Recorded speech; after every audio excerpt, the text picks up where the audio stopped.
കൊടകര കുഴൽപ്പണ കേസിൽ enforcement directorate അന്വേഷിച്ചത് highway കവർച്ചയിലെ കള്ളപ്പണ ഇടപാട് മാത്രമെന്നാണ് കുറ്റപത്രം. എന്നാൽ രാഷ്ട്രീയക്കാരെ ഇഡി രക്ഷിക്കുകയാണെന്ന് ബിജെപി ജില്ലാ കമ്മിറ്റി ഓഫീസിലെ മുൻ ഓഫീസ് സെക്രട്ടറിയായ തിരൂർ സതീശൻ ആരോപിച്ചു. ഇത്രയും വലിയ രാജ്യദ്രോഹ കുറ്റം ചെയ്ത ആളുകളെ ഈ പണം ഉപയോഗിച്ചിട്ട് എന്ത് ചെയ്തു, ആർക്കെല്ലാം വിതരണം ചെയ്തു, ഇതെല്ലാം വെളിച്ചത്ത് വരണം. അതിനു വേണ്ടിയിട്ട് ഏതറ്റം വരെ പോകാനും ഞാൻ തയ്യാറാണ്.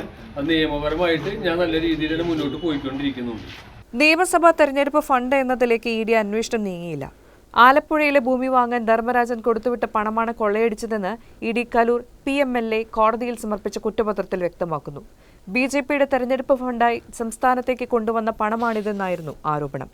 ഇത് തെളിവ് സഹിതം പോലീസ് കുറ്റപത്രത്തിൽ വ്യക്തമാക്കുകയും ചെയ്തിരുന്നു. അതിന്റെ ചൂടുപിടിച്ച് കള്ളപ്പണ ഇടപാടിൽ ഇഡി നടത്തിയ അന്വേഷണം പോലീസ് റിപ്പോർട്ടിനെ അപ്പാടെ നിരാകരിക്കുന്നു.